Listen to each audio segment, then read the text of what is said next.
Chapter second, offence of money laundering.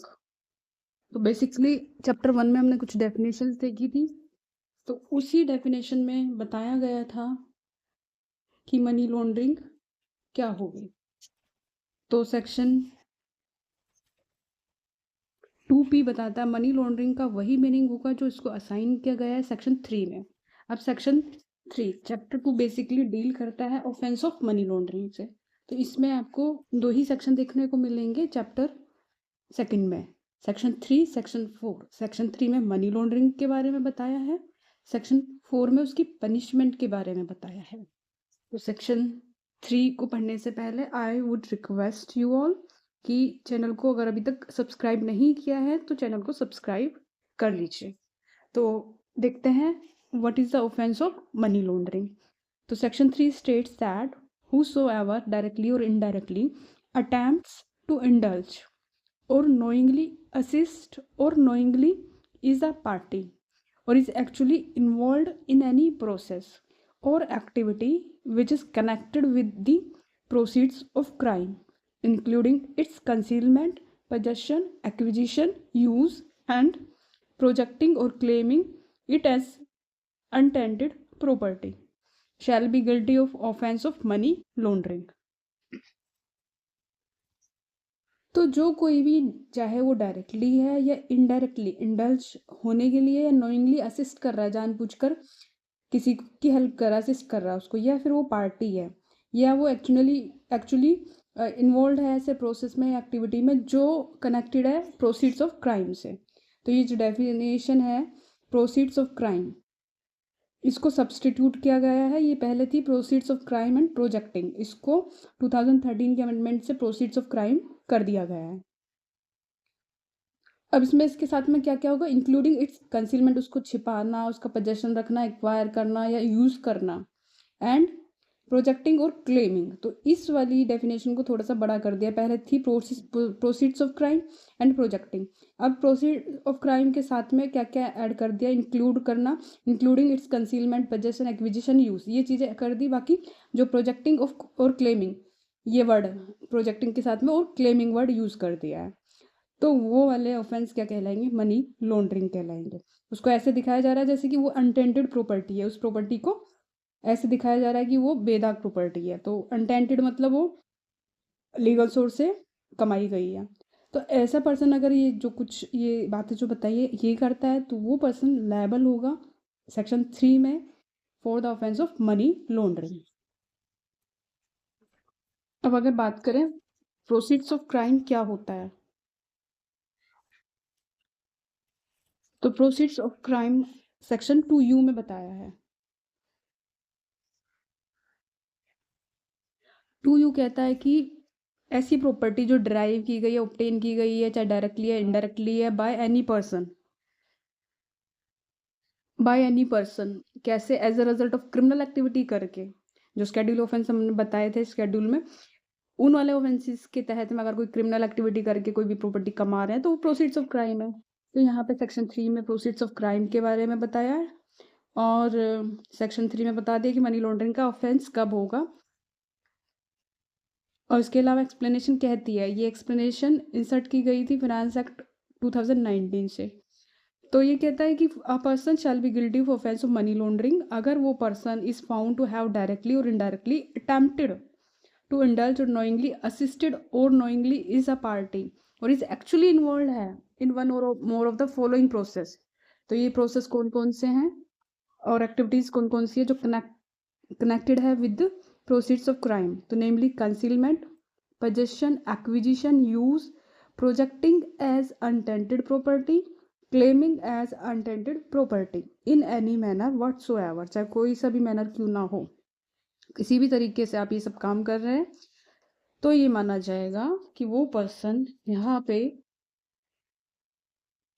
Money laundering offence का guilty होगा। Second इसकी further close कहती है एक्सप्लेनेशन की, द प्रोसेस और activity connected with the proceeds of crime. तो प्रोसीड्स ऑफ क्राइम कहाँ डिफाइन है, सेक्शन 2U में। तो ये कहता है कि जो प्रोसेस एक्टिविटी कनेक्टेड है विद प्रोसीड्स ऑफ क्राइम वो एक कंटिन्यूइंग एक्टिविटी है, is a continuing activity and continues कब तक, till such time a person is directly और indirectly enjoying the proceeds of crime by its concealment or possession or acquisition or use or projecting it as untainted property or claiming it as untainted property in any manner whatsoever। तो second close simply कहती है कि जो process है activity जो proceed of crime से connected रहेगी, ये कनेक्टेड है, ये चलता रहेगा, तो ये कंटिन्यूइंग एक्टिविटी कहलाएगी। और ये तब तक कंटिन्यू करेगी जब तक कोई पर्सन जो, चाहे या तो वो डायरेक्टली या इनडायरेक्टली, जो भी प्रोसीड्स ऑफ क्राइम है उनको एंजॉय कर रहा है, चाहे वो उसको छुपा रहा है या उसके पोजेशन को रखा हुआ उसने या एक्विजिशन है उसके पास में या यूज़ कर रहा है, या फिर उसको ऐसे प्रोजेक्ट कर रहा है, दिखा रहा है कि भाई ये अनटेंटेड प्रॉपर्टी है, या क्लेम कर रहा है कि that property is a unattended property. तो ये कंटिन्यूटी एक्टिविटी रहेगी और कंटिन्यू रहेगी जब तक ये कंडीशंस फुलफिल होती रहेगी।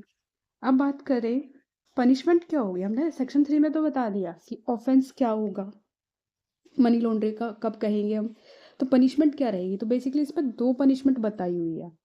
एक तो सिंपल पनिशमेंट बता दी, अगर आप मनी लॉन्ड्रिंग करेंगे तो पनिशेबल होगा वो person, whoever commits the offense of money laundering shall be punishable with rigorous imprisonment for a term which shall not be less than 3 years but which may extend to 7 years and shall also be liable to fine। पहले जो fine होता था वो 5 लाख तक का होता था, लेकिन अब इसको ओमिट कर दिया गया 2012 की अमेंडमेंट से। अब राइगरस इम्प्रिजनमेंट मिलेगी जो 3 से 7 साल की होगी और फाइन का कोई अमाउंट अब नहीं है। तो सेक्शन 4 में 3 से 7 साल और फाइन का कोई अमाउंट नहीं है एंड फाइन होगा। लेकिन प्रोविजो फर्दर स्टेट करता है प्रोवाइडेड दैट वेयर जो प्रोसीड्स है क्राइम के वो इन्वॉल्व हो रहे हैं मनी लॉन्ड्रिंग में, वो रिलेट कर रहा है जो पैरा 2 पार्ट ए का पैरा 2 है ना, यानी कि scheduled offence, particularly part A की बात हो रही है, वहाँ पे है, तो फिर उसको पनिशमेंट जो 7 साल की हम यहाँ कह रहे हैं 7 की जगह वो 10 साल की हो जाएगी। तो तो पार्ट ए जो है स्केड्यूल का रेफर सेक्शन 2Y। अब पैरा 2 बात करता है offences under the narcotic drugs and psychotropic substance act 1985। तो ये एनडीपीएस एक्ट वाले कंट्रावेंशंस हैं, सेक्शन 15 से लेकर 25 तक, फिर 5A 27A 29, तो ये सारे कंट्रावेंशंस इसमें दिए हैं। अगर यहाँ अगर पनिशमेंट पूछी जाए, अगर एनडीपीएस एक्ट में मनी लॉन्ड्रिंग वाला एक्ट है, ऑफेंस है, तो पनिशमेंट रहेगी 3 से 10 साल, और ये सेक्शन 4 बताता है। तो यहाँ पे हमारा जो इसका चैप्टर 2 है वो कंप्लीट होता है। तो थोड़ा सा और बता दूं इस मनी लॉन्ड्रिंग के बारे में, इसमें बेसिकली चैप्टर 2 हो गया, सेक्शन 3 और 4 हो गए, और ये बेसिकली डिफाइन करता है what is the offence of money laundering. तो मनी लॉन्ड्रिंग यानी कि जो कोई भी जो प्रोसीड्स ऑफ क्राइम है, एक इस टर्म को समझना होगा। प्रोसीड ऑफ क्राइम से जो कुछ भी अपना एक्वायर किया है, ओन किया, पजेस्ट कर रहे हो या ट्रांसफ़र कर रहे हो या नोइंगली एंटर कर रहे हो ऐसे ट्रांजैक्शन में जो रिलेटेड है प्रोसीड्स ऑफ क्राइम से, चाहे वो डायरेक्टली या इनडायरेक्टली है, कंसील कर रहे हो या एड कर रहे हो कंसीलमेंट में of the proceed of crime, तो कहेंगे कि आप में you have done this money laundering offence, ये कमिट कर दिया है। तो आप चाहे कैसे भी डायरेक्टली है या इनडायरेक्टली आप उसमें इन्वॉल्व हैं,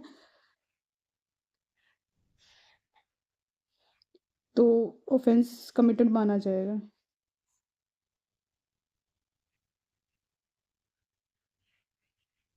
बात आती है क्योंकि अटेम्प्ट वर्ड भी है यहाँ पे,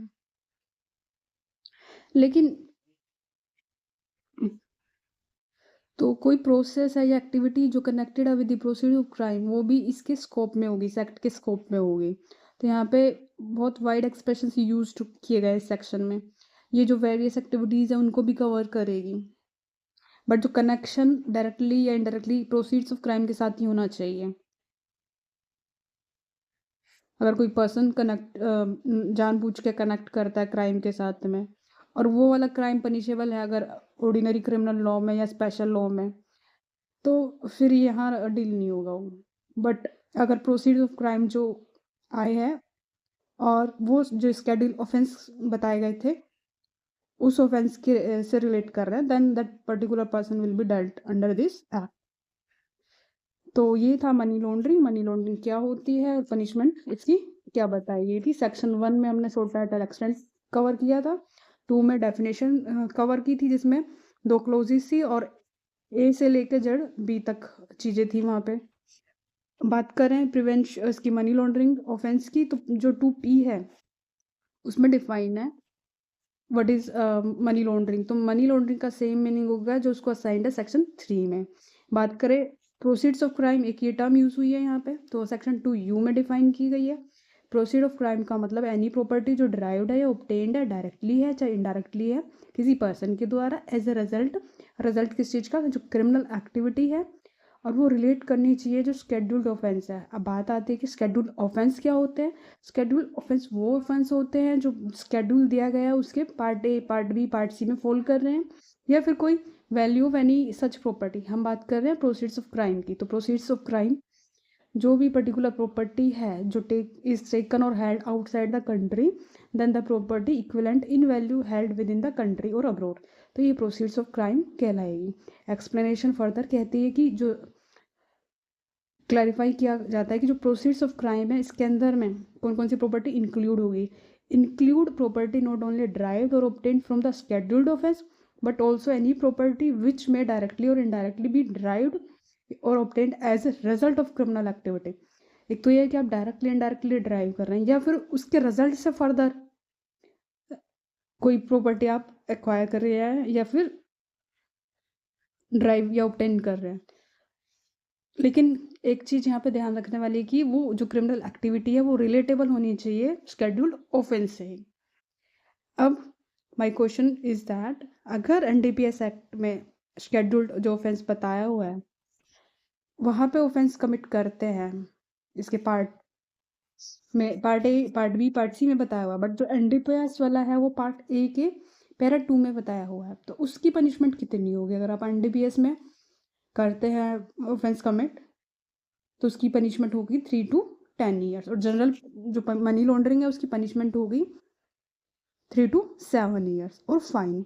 बात आती है फाइन कितना होगा, तो जो ये फाइन होता था पहले 5 लाख तक का होता था बट इसको ओमिट कर दिया गया 2013 की अमेंडमेंट से। अब फाइन की कोई लिमिट नहीं है। तो यहाँ पे बस इतना ही।